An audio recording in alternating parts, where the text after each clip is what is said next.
Well, hello, Miss Roxy's. How are you doing? Yeah. All right, so here's where we're at. We've taken apart, removed all the old, not the old, but the sewing machine oil. So we pulled that out. We put 10W, not 10W30. Shit. It's 3-in-1 SA20. We put this in there, some thicker oil, because we're trying to keep the ball bearing smooth as much as we can against that little divot that was down the bottom of the reservoir. So we are going to put this back on, but because what I think is happening is that noise isn't just kind of loud rattle, but it's also increasing the friction as the motor spins. And what I would like to avoid is this motor generating so much heat over repetitive use that those coils just go kaput and the motor is just completely blown out or broken or busted or whatever. The other thing, at least from what I've read, is the way these synchronous motors work is it relies on magnets to lock down the speed to where you have that consistent rotation so you can get the speed spot on. So that's what I've read. How that works, I don't know. It's magnets, it's science. It's magnets. How do magnets work? I don't know.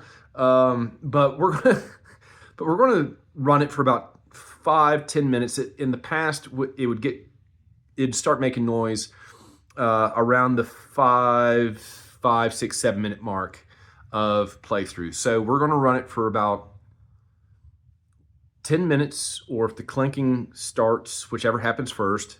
And if we make it 10 minutes, then we'll go to 15, then we'll go to 20. And then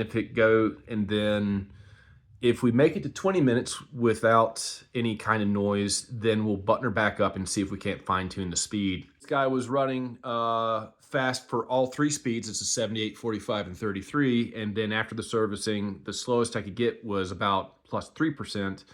And so we're going to mess around with the speed a little bit, assuming this guy is no longer a noisy little rascal. Does that make sense? That should make sense. But yeah, pitter patter, let's get at her. All right, we got it hooked up. We got it, the power cord switch on. So can't really tell, it's going. So we've got the timer going and we'll see if this thing gets to clicking and clacking once that oil warms up. So the timer is set. And I didn't completely install it because I've read that sometimes to get these things to behave themselves, you give the sides the whack with the handle of a screwdriver. So yeah, some high-tech fixing going on over here at the Mojo Dojo Casa House for sure. This little English engine has been running for 15 minutes, no clicking. It's warm, but it's not too hot to touch. It was getting really, really hot when it was making that noise and all that friction with that ball bearing and that little divot in the bottom were going. So I feel pretty confident. We're going to cut this off, let it cool down just a little bit. And then, I mean, I guess I could, but just let it calm down for a little bit. And then we're going to be reinstalling it, running it again to make sure, just to make sure that it still doesn't make that clacking when it's installed on this, what do you call this thing? Turntable, record player, this bass. Yeah, this thing. Yeah, cool. Okay, so we ran it for 20 minutes while it was attached to the board here. The motor's, it's warm, it's hot, but it's not so much to where I have to pull my fingers from it, which is an improvement from where it was at. It didn't make the clanking noise.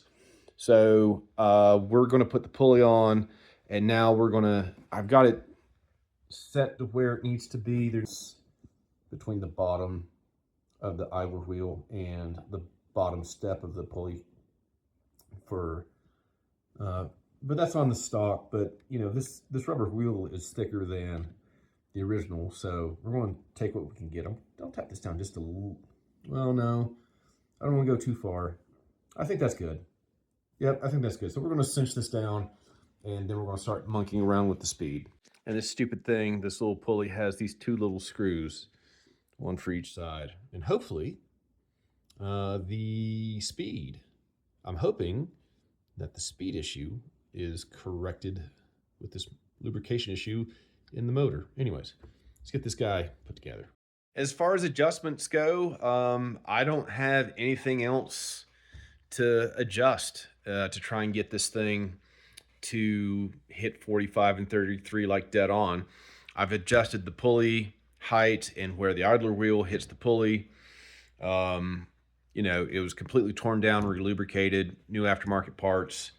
The old idler wheel has a hard rubber edge on it, so I can't put the original back on there. It wouldn't get us to where we needed to go. We'll have to figure out what we're going to do.